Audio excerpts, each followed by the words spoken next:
हिंदी साहित्य के सभी विद्यार्थियों का आपके अपने YouTube चैनल डिजिटल गुरु हिंदी पर हार्दिक स्वागत और अभिनंदन।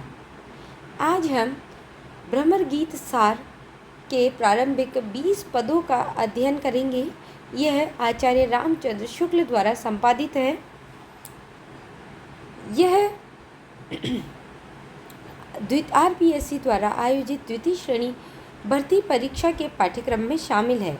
तो आइए प्रारंभ करते हैं। भ्रमर गीत सार। भ्रमर गीत मूल रूप से सूरदास द्वारा रचित सूर सागर का अंश है और इसी अंश को भ्रमर गीत सार नाम से आचार्य रामचंद्र शुक्ल द्वारा संपादित किया गया है। आइए प्रारंभ करते हैं। सूरदास का या ये कहेंगे भ्रमर गीत का पहला पद, जो कि श्री कृष्ण का वचन है, उद्धव के प्रति है। यह राग सारंग में गाया गया है। हम सभी जानते हैं कि सूरदास संगीत के बहुत अच्छे ज्ञाता थे। इन्होंने जो भ्रमर गीत सार लिखा है उसका प्रत्येक पद किसी न किसी राग रागिनी में निबद्ध है। चलिए प्रारंभ करते हैं। श्री कृष्ण उद्धव से क्या कहते हैं? तो पहले करी प्रणाम नंद सो समाचार सब दीजो, और वहाँ वृषभानु गोप सो जाए सकल सुधि लीजो। श्री दामा आदिक सब ग्वालन मेरे हुते भेटिए, सुख संदेश सुनाए हमारो गोपिन को दुख मेटिए। मंत्री इक बन वसत हमारो, ताही मिले सचुपाइयो, सावधान है मेरे हुतो, ताही माथ नवाइयो।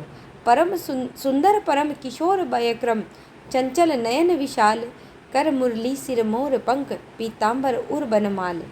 जानी डारियो तुम सघन बनन में, ब्रज देवी रखवार, वृंदावन सो बसत निरंतर, कबहु न होत निनार। उद्धव प्रति सब कही श्यामजू, अपने मन की प्रीति, सूरदास कृपा करी पटहे, यही सकल ब्रज रीति। श्री कृष्ण जो है वो ब्रजवासियों को छोड़कर मथुरा के राज वैभव और वहाँ के तड़क भड़क में थोड़े समय के लिए फंसे अवश्य थे, लेकिन ब्रजवासियों की मधुर स्मृतियाँ रह रह कर उन्हें कोंचती रहती थी। इधर इनके परम मित्र उद्धव अपने ज्ञान गर्व में चूर है और प्रेम और भक्ति की महत्ता को नगण्य समझते हैं। श्री कृष्ण ब्रजवासियों को का समाचार ज्ञात करने के बहाने उद्धव के हृदय में गोपियों की प्रेम भक्ति को उत्पन्न करना चाहते हैं। तो भ्रमर गीत सार का मुख्य उद्देश्य क्या है कि श्री कृष्ण ब्रजवासियों का समाचार ज्ञात करने के बहाने उद्धव के हृदय में गोपियों की प्रेम भक्ति को उत्पन्न करना, अर्थात निर्गुण पर सगुण की विजय, या ये कहेंगे कि प्रेमा भक्ति को सर्वोत्कृष्ट बताना। अतः उद्धव के ज्ञान स्फीत व्यक्तित्व को विगलित करने के उद्देश्य से वे उन्हें ब्रज भेज रहे हैं। चलिए अर्थ प्रारंभ करते हैं। जो भी कठिन शब्द आएगा उसको हम साथ ही करते जाएंगे। पहले करी प्रणाम नंद सो, समाचार सब दीजो। हम सभी जानते हैं कि यह हमारी भारतीय संस्कृति में है कि सबसे पहले प्रणाम किया जाता है। तो श्री कृष्ण उद्धव से वही कह रहे हैं कि पहले करी प्रणाम नंद सो, कि वहाँ जाकर आप सबसे पहले नंद को प्रणाम करिएगा, नंद बाबा को प्रणाम कहिएगा। समाचार सब दीजिए, और उसके बाद सारा समाचार दीजिएगा, यानी मेरा कुशल क्षेम वहाँ बताइएगा। और वहाँ वृषभानु गोप सो जाए सकल सुधि लीजो, और वहाँ पर वृषभानु जी के पास जाकर के, वृषभानु जी राधा के पिता है और कृष्ण से भी उनका बहुत अधिक अंतरंग संबंध है। तो वह कहते हैं कि वृषभानु जी के पास भी जाकर के उनकी भी सुधि लीजिएगा, उनका भी समाचार प्राप्त कीजिएगा। श्रीदामा आदि सब ग्वालन मेरे हुतो भेटिए, कि श्रीदामा आदि सभी ग्वालों से मेरे लिए तुम भेंट करना। सुख संदेश सुनाए, मेरा यहाँ का सुख संदेश सुना करके हमारो, यानी कि हमारा सुख का संदेश सुना करके गोपिन को दुख मेटियो, और गोपियों का दुख दूर करना। चलिए एक बार यहाँ तक हम दोबारा देख लेते हैं। उद्धव कृष्ण के प्रति कहते हैं कि हे उद्धव, तुम ब्रज में जाकर सबसे पहले नंद जी को प्रणाम करना, क्योंकि वे हमारे पूज्य पिता है और पिता के प्रति पूज्य दृष्टि रखनी चाहिए। पुनः बड़ों का सम्मान भारतीय मर्यादा और शिष्टाचार का अभिन्न अंग है। प्रणाम करने के पश्चात उन्हें यहाँ का सब समाचार बता देना, और इसीलिए भी यह बताना आवश्यक है कि जब से मैं ब्रजमंडल से यहाँ आया हूँ उन्हें हमारा समाचार ही नहीं मिला। वे हमारा समाचार जानने के लिए व्याकुल मना है। इसके पश्चात आप बरसाने जाना और वृषभानु गोप की, जो कि क्या है, राधा के पिताजी का भी समाचार ज्ञात करना। राधा के कारण वृषभानु से भी कृष्ण का एक अटूट संबंध है। यही नहीं, सुदामा आदि, श्रीदामा आदि मित्रों से भी मेरी ओर भेंटना। बहुत दिनों से वियुक्त होने के कारण वे सब मेरे बिना दुखी होंगे। इन पंक्तियों में कृष्ण की अपने मित्रों के प्रति सख्यानुभूति की मार्मिक व्यंजना व्यक्त हुई हैं। इसके पश्चात उन्होंने गोपियों के प्रति अपना संदेश प्रेषित करते हुए कहा है कि हमारे कुशल क्षेम से का संदेश बताकर उनके कष्टों को दूर करना। आइए आगे बढ़ते हैं। मंत्री एक बन बसत हमारो ताही मिले सचु पाइए। मंत्री एक वन बसत है कि हमारा एक मंत्री है जो वन में निवास करता है। अभी अगर आपने अभी प्रथम श्रेणी व्याख्याता परीक्षा का प्रश्न पत्र अगर देखा होगा तो उसमें यह प्रश्न सीधा ही आया था कि मंत्री एक वन बसत हमारो, यानी एक मंत्री जो हमारा वन में बसता है। यहाँ मंत्री किससे कहा गया है? तो यहाँ मंत्री कहा गया है राधा से। और इसी कारण से ही प्रत्येक जो भी आपके पाठ्यक्रम में पुस्तक लगी हुई है या जितने भी पद हैं उनका एक बार पूरी तरह से पढ़ना अत्यधिक आवश्यक है, क्योंकि प्रश्न इसी प्रकार उठाए जाते हैं। तो देखिए, मंत्री एक बन बसत हमारो ताही मिले सचु पाइए। यहाँ कह रही है उद्धव को श्री कृष्ण कि वन में हमारा एक मंत्री रहता है और उसे मिलकर आप सचु पाइयो। सचु पाइयो का अर्थ होता है सुख पाइए, यानी उस मंत्री से मिलकर आपको अत्यधिक सुख होगा। सावधान है मेरे हुतो ताई मात नवाइयो, कि सावधान रहिएगा उद्धव, वह मेरे समान ही दिखाई देता है, इसीलिए उन्हें मात नवाइयो यानी प्रणाम करिएगा।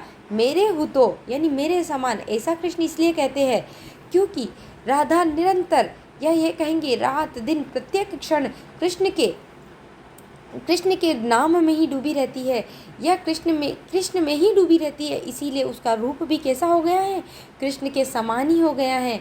इसीलिए कृष्ण कहते हैं कि सावधान रहना उद्धव, वह मेरे ही समान दिखाई देती है, इसीलिए आप उन्हें मस्तक नवाइएगा यानी प्रणाम करिएगा। और वह कैसी है? सुंदर परम, वह अत्यधिक सुंदर है। किशोर है यानी किशोरावस्था में है। वयक्रम यानी आयु से किशोरावस्था में है। चंचल नयन विशाल, और उनके विशाल चंचल नयन है, और उसी से ही आपको पता चल जाएगा कि वे राधिका है। कर मुरली, उनके हाथों में मुरली है। सिर मोर पंख, और उनके मस्तक पर मोर पंख है।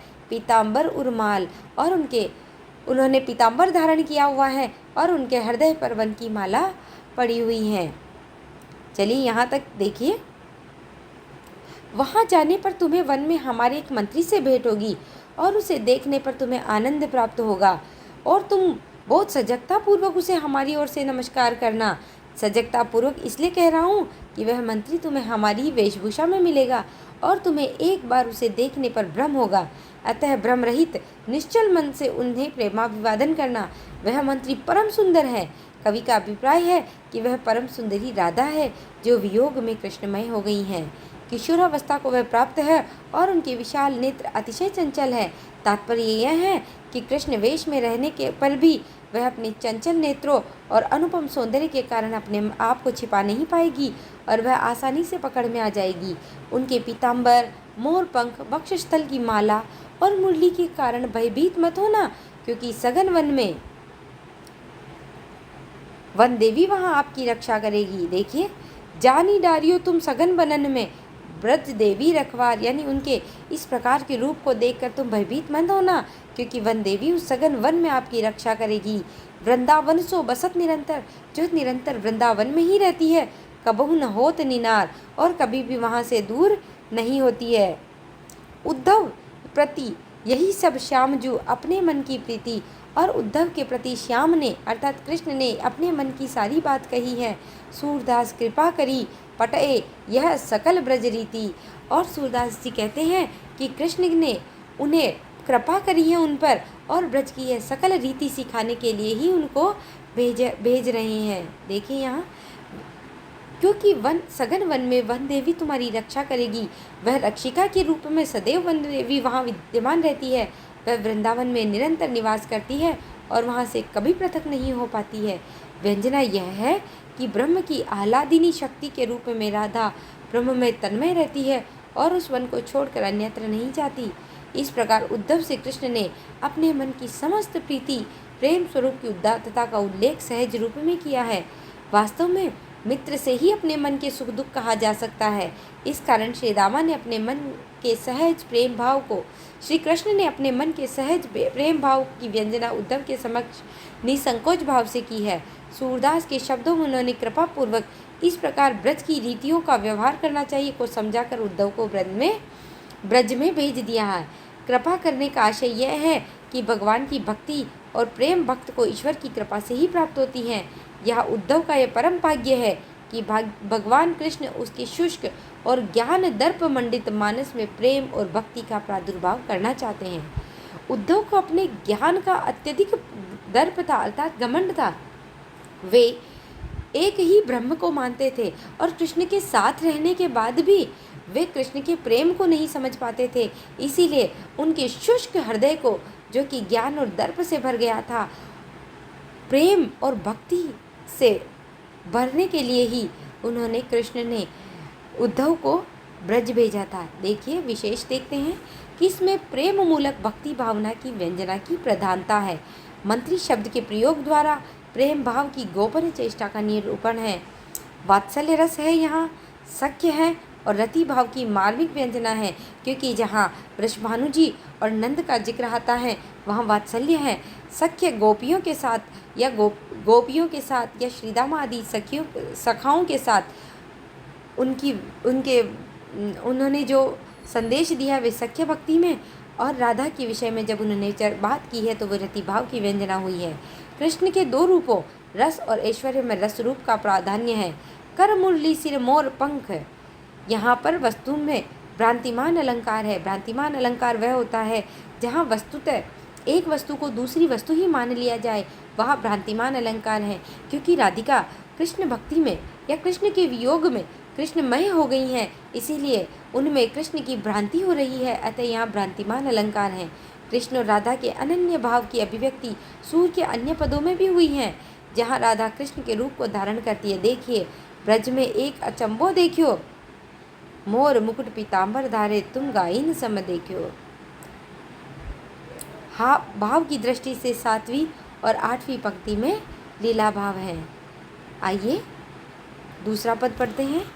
आशा है कि आपको यह पहला पद समझ में आया होगा। राग सोरठ में ये पद है। कहियो नंद कठोर भये, यहाँ उद्धव को कृष्ण कहते हैं कि नंद बाबा से कहना कि वे बेहद कठोर हो गए हैं, बहुत कठोर हो गए हैं। हम दऊ बीरे डारी घर पर घरे, मानो थाती सौंप गए। तनक तनक ते पाली बड़े किए, बहुते सुख दिखराए। गोचारण को चलत हमारे, पाछे कोसक धाये। ये वसुदेव देव की हमसो कहत आपने जाए। बहुरी विधाता जसवती जू के, हम ही न गोद खिलाए। कौन काज यह राज नगर को, सब सुख पाए। सूरदास ब्रज समाधान कर, आज काली हम आए। यहाँ नंद के प्रति कृष्ण का उपालंब भाव की अभिव्यक्ति है और साथ ही उसमें ब्रज की मधुर स्मृतियों की मार्मिक अवधारणा भी हुई है। कहियो नंद से कहना उद्धव कि कठोर भय, कि नंद कैसे हो गए हैं, अत्यधिक कठोर हो गए हैं। हम दाऊ बीरे का अर्थ होता है भाई, यानी हम दोनों भाइयों को ही पर घरे दूसरों के घर में मानो थाती सौंप गए, यानी हम दोनों भाइयों को डारी पर घरे यानी दूसरों के घर में डाल करके मानो थाती का अर्थ होता है अमानत, या ये कहें धरोहर। तो कृष्ण कहते हैं कि हम दोनों भाइयों को दूसरों के घर पर डाल गए, मानो वो अमानत या धरोहर सौंप रहे हों। तनक ते पाली बड़े किए, बहुते सुख दिख रहा है कि हम जब बच्चे थे तो हमें पाल पोस कर, अत्यधिक प्रेम से पाल पोस कर बड़ा किया और बहुत सुख दिखाया था। यहाँ तनक में पुनरुक्ति प्रकाश अलंकार।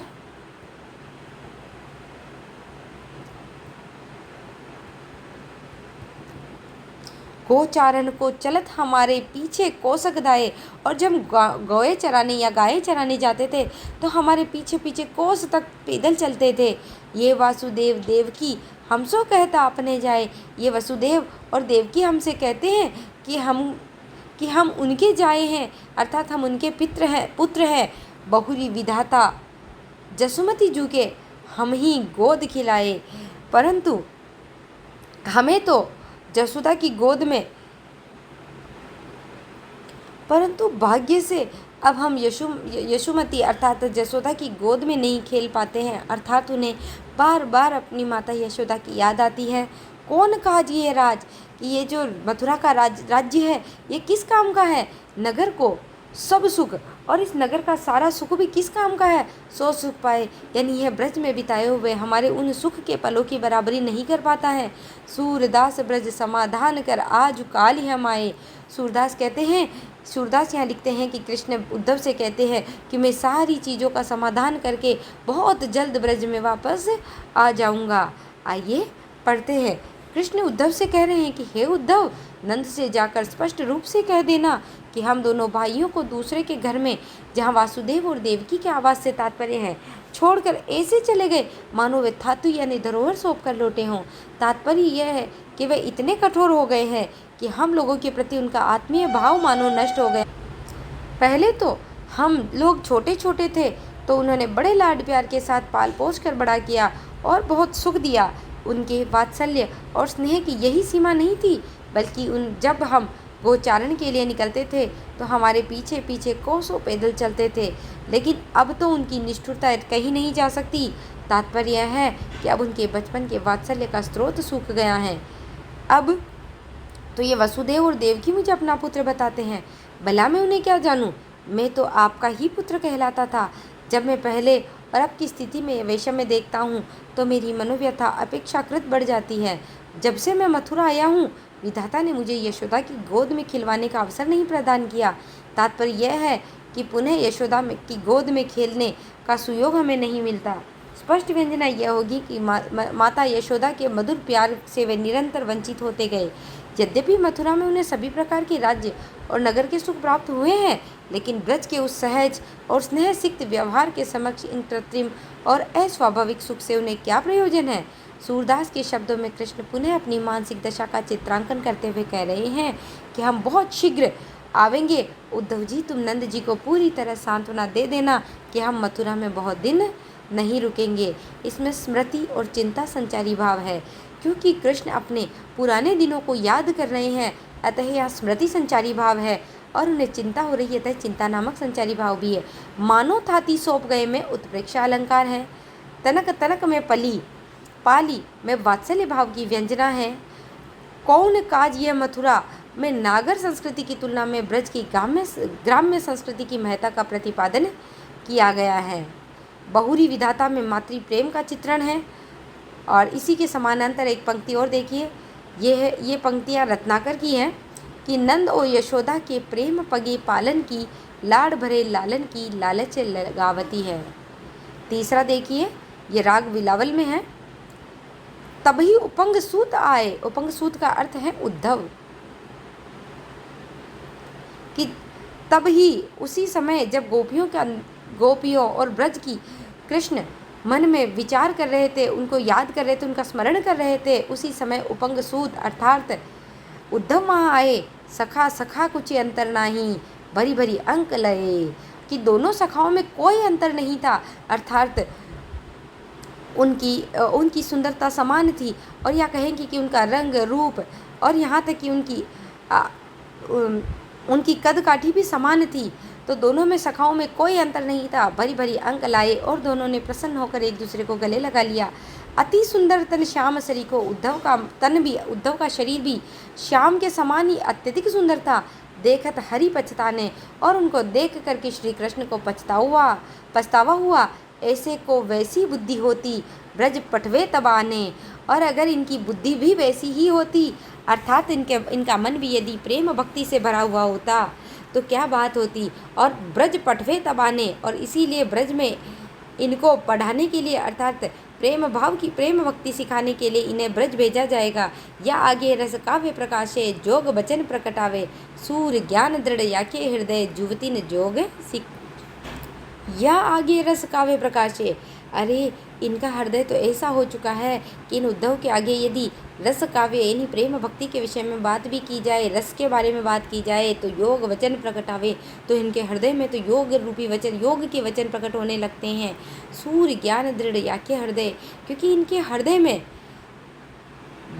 दृढ़ता रूप से ज्ञान तत्व भरा हुआ है। अतः इन्हें युवतियों से युवतीन योग सिखावे, और इसीलिए इन युवतियों से यानी गोपियों से इन्हें प्रेम भक्ति सिखाने के लिए ब्रज में भेजा जाना चाहिए।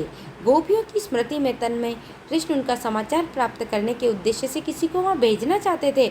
उसी समय उद्धव जी वहाँ पहुँच गए और सूर ने इसमें कृष्ण और उद्धव के व्यक्तित्व की विशेषताओं का बड़ा ही सजीव और यथार्थ चित्रण किया है। अब जैसे अगर ऐसा प्रश्न आ जाए, सखा सखा कछु अंतर नहीं, यहाँ कवि क्या कहना चाह रहे हैं? तो यहाँ पर सखा में कृष्ण और उद्धव के विषय में कहा जा रहा है। देखिए, ब्रजवासियों की स्मृति में तन्मय कृष्ण किसी को ब्रजमंडल भेजना चाहते हैं और उसी समय उनके मित्र उद्धव भी वहाँ आ जाते हैं। दोनों मित्रों में कोई अंतर नहीं, दोनों निष्कपट भाव से गले लगकर परस्पर मिले और कृष्ण के सदृश ही उद्धव का शरीर भी अत्यंत सुंदर, अर्थात वे भी श्यामवर्ण और आकर्षक है। लेकिन दोनों में अंतर की रेखा यदि खींची जा सकती है तो यही कि कृष्ण का हृदय जहाँ गोपियों की प्रेम भक्ति से परिपूर्ण है, वहीं उद्धव जी का हृदय इससे काफ़ी दूर है, प्रेम और भक्ति को स्पर्श तक नहीं कर सके। इसे देखकर श्री कृष्ण पश्चाताप करने लगे और वे कहने लगे कि यदि आकर्षक और लावण्यमय शरीर के साथ ही इन्हें प्रेम और भक्तिमय हृदय भी मिला होता तो क्या ही अच्छा होता। यही उत्तम नहीं होगा कि प्रेम और भक्ति का स्रोत इनके मानस में सूख गया और उसे प्राप्त करने के लिए इन्हें ब्रज में भेज दिया जाए। वहाँ जाने पर ही इनके आकर्षक शरीर के अनुसार आकर्षक हृदय भी हो जाएगा। यह तो ऐसा शुष्क मानस प्राणी है कि यदि इसके समक्ष किसी रसात्मक काव्य की चर्चा करे तो वह अपने शुष्क दर्शन और योग शास्त्र की जटिलताओं का विश्लेषण करने लगता है, दर्शन और योग की गहराई में ही उत्तरोत्तर प्रवेश करने लगता है। इनके हृदय में ज्ञान की ऐसी दृढ़ता है कि यदि इन गोपियों के पास भेजा जाए तो उन्हें भी यह ज्ञान की ही शिक्षा देगा। भेजना यह है कि प्रेम और भक्ति के महत्व से अपरिचित उद्धव को ब्रज भेजना ही उत्तम होगा, और यहाँ पहुँचने पर उनके ज्ञान विषयक गर्भ का पतन भी अवश्यंभावी है। सखा कछु अंतर नाही में प्रगाढ़ मैत्री भाव की सुंदर व्यंजना है। इनमें गोपियों की भक्ति और उनके उदात्त प्रेम स्वरूप की मधुर अभिव्यक्ति हुई है। मध्यकाल में ज्ञान और भक्ति मार्ग के अनुयायियों में कितना मतभेद था, इसकी स्पष्ट झलक यहाँ मिलती है। ज्ञान की दार्शनिक पृष्ठभूमि और भक्ति की भावात्मक एवं प्रेम मूलक पृष्ठभूमि का संकेत भ्रमर गीत का अभिष्ट काव्य है। आइए चौथा पद पढ़ते हैं। यह चौथा पद भी राग बिलावल में है। हरि गोकुल की प्रीत चलाई, सुनहु पंगसुत मोहिन बिसरत ब्रजवासी सुखदाई। यह चित होत जाऊँ मैं अब ही, यहाँ नहीं मन लागत। गोप सुग्वाल गाय बन चारत, अति दुख पायो त्यागत। कह माखन चोरी, कह जसमती पूत जेव करी प्रेम। सूर श्याम के बचन सहित सुनी व्यापत आपन नेम। यानी ब्रज संस्मृति में तन्मय श्री कृष्ण ने उद्धव जी के आने पर गोकुल वासियों के प्रेम की सरस चर्चा चला दी। उद्धव जी पर उनके प्रेम प्रसंग का थोड़ा भी प्रभाव नहीं पड़ा और वे अपने ज्ञान और योग शास्त्र की बातों में ही डूबे रहे। हरि गोकुल की प्रीत चलाई, जैसे ही उद्धव उनके पास आते हैं तो कृष्ण, हरि अर्थात कृष्ण, गोकुल की प्रीति चलाई का अर्थ होता है ब्रजवासियों के प्रेम की चर्चा प्रारंभ की। तो हरि ने गोकुलवासियों के या ब्रजवासियों के प्रेम की चर्चा प्रारंभ की। सुनहु पंगसुत, हे उद्धव सुनो, मोहि न बिसरत ब्रजवासी सुखदाई, यानी कि मुझसे सुख देने वाले ब्रज के जो लोग हैं वे भुलाए नहीं जाते। यह चित होत जाऊँ मैं अब ही, यहाँ नहीं मन लागत, और मेरा मन करता है कि मैं अभी वहाँ चला जाऊँ क्योंकि यहाँ मेरा मन नहीं लगता है। देखिए, अपने मित्र ज्ञानी उद्धव के आने पर श्री कृष्ण ने ब्रजवासियों की प्रीति का प्रसंग छेड़ दिया और इसी क्रम में उन्होंने कहा कि हे उद्धव जी, मुझे सुख देने वाले समस्त ब्रजवासी भूलते नहीं हैं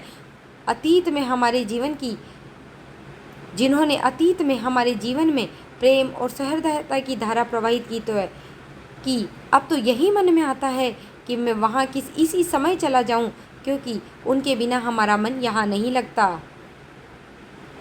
गोप सुग्वाल गाय बन चारत अति दुख पायो त्यागत, कि मैं उन गोपों के साथ यानी ग्वालों के साथ मैं गायें चराने वन में जाता था और उनको त्यागने पर या यहाँ आ जाने पर मुझे अत्यधिक दुख होता है कि ब्रजमंडल में रहते समय मैं उन गोप ग्वालों के साथ वन में गाय चराने जाया करता था और मुझे वन्य जीव की ऐसी मधुर अनुभूति से परम सुख मिलता था, और तब इसी से उन ग्वाल गोपों का साथ छोड़ते समय मुझे अपार पीड़ा हुई थी।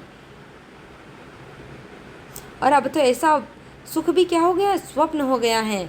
कहाँ माखन चोरी, कहाँ जसमती पूत जेव करी प्रेम, कि कहाँ तो वह माखन चोरी, और पूत जेव का अर्थ होता है हे पुत्र भोजन करो, यानी कहाँ तो वह माखन चोरी, यानी जहाँ मैं था ब्रज में, अब वहाँ माखन चोरी का आनंद कहाँ है यहाँ, और वह सुख भी यहाँ कहाँ, जब यशोदा माता अत्यधिक प्रेम और वात्सल्य भाव के साथ कहा करती थी कि हे पुत्र भोजन कर लो।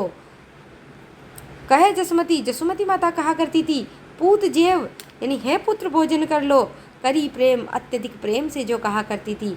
सूर्य श्याम के वचन सहित सुनी व्यपत अपन नेम। व्यापत अपन नेम का अर्थ होता है उद्धव जी अपने योग के विधि विधान और नियमों में ही डूब रहे हैं।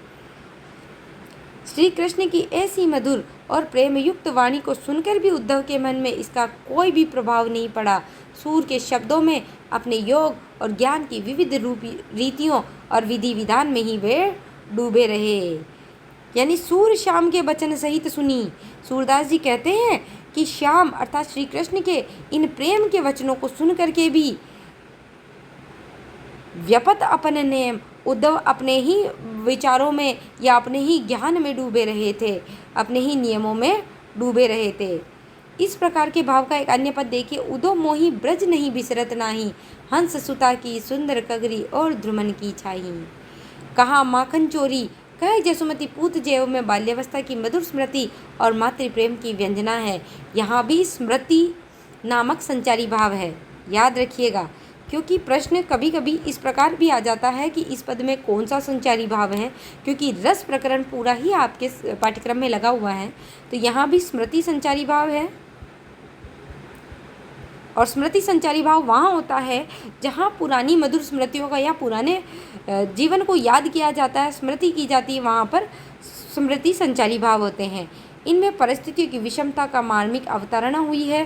गोचारण लीला की सहज भावानुभूति भी इस पद में ध्वनित है। ऐसे भाव से कई चित्र रत्नाकर ने उद्धव शतक में भी दिए हैं, जैसे उद्धव ब्रजवासिनी दिनैया सुख रासिनी को नित प्रति हमको बुलावन को आवती।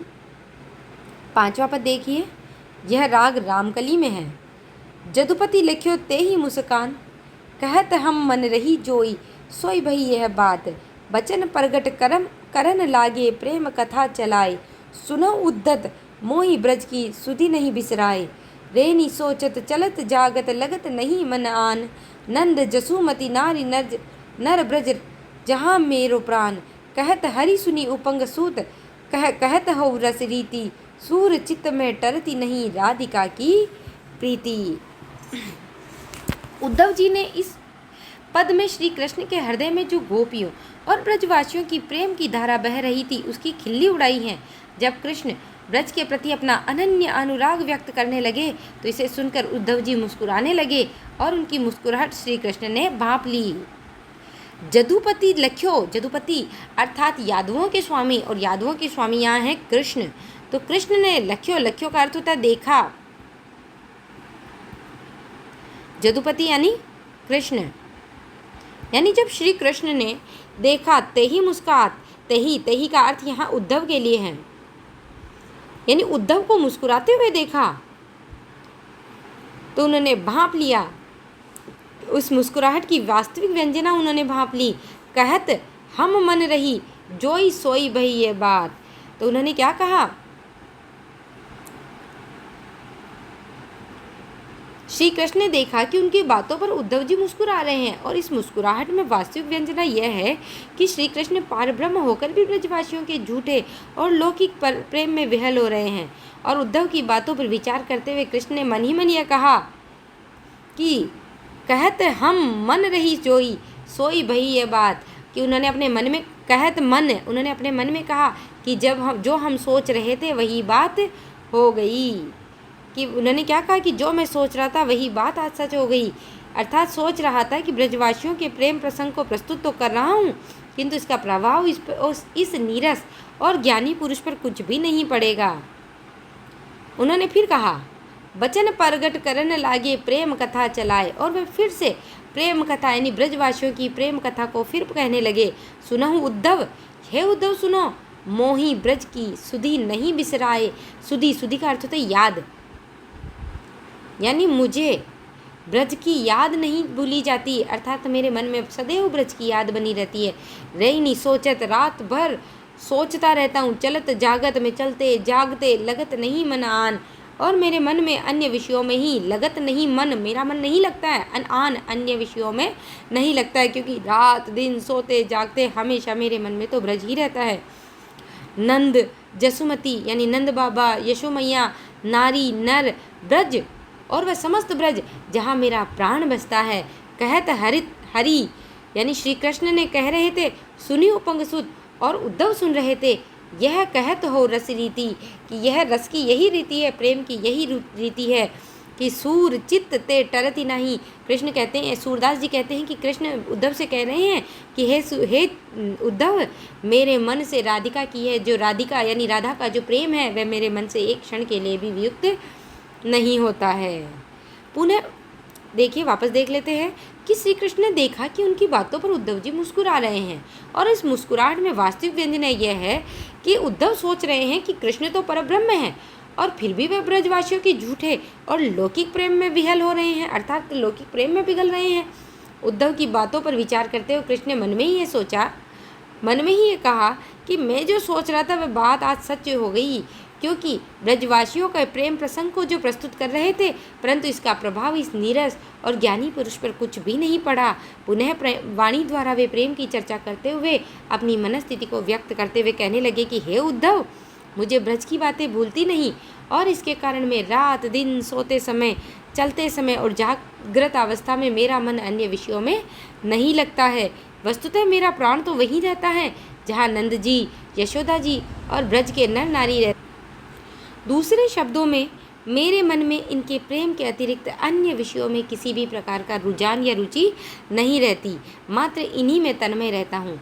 इसके अनंतर वे कहने लगे कि हे उद्धव, मन लगाकर सुनो, मैं तुमसे रस रीति यानी प्रेम तत्व की चर्चा कर रहा हूँ। सूरदास के शब्दों में वह रस रीति यह है कि मेरे चित्त में राधिका का प्रेम किसी भी प्रकार से दूर नहीं हो रहा। मैं उस प्रेम को भूलना चाहता हूँ, किंतु वह कदापि भूलता नहीं है। आशय यह है कि अन्यों के प्रेम को भले ही कुछ क्षणों को भूल जाऊँ, लेकिन प्रेम मूर्ति और ब्रह्म की आह्लादिनी शक्ति राधा को कैसे भुलाया जा सकता है।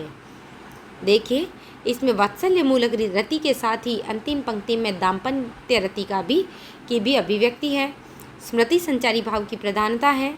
मुस्कात में एक विशिष्ट व्यंजना का प्रयोग हुआ है, क्योंकि मुस्कात शब्द में व्यंजना शब्द शक्ति है, अर्थात वह मुस्कुराना साधारण मुस्कुराहट नहीं थी, वह कृष्ण के इस ब्रज प्रेम के प्रति उद्धव की कटाक्ष मुस्कुराहट थी। इस रीति में प्रेम तत्व की महिमा का संकेत है। तो आज के लिए इतना ही। अगले पद से हम अगली कक्षा में मिलेंगे। तब तक के लिए धन्यवाद। अगर आपको मेरा ये प्रयास पसंद आ रहा है और आपको लगता है कि मेरा ये प्रयास आपको फ़ायदा दे रहा है, आपको लाभ पहुंचा रहा है, तो चैनल को सब्सक्राइब करें और इस वीडियो को अधिक से अधिक शेयर करें, ताकि अन्य लोगों के पास भी यह पहुंच पाए। धन्यवाद। मिलते हैं अगली कक्षा में।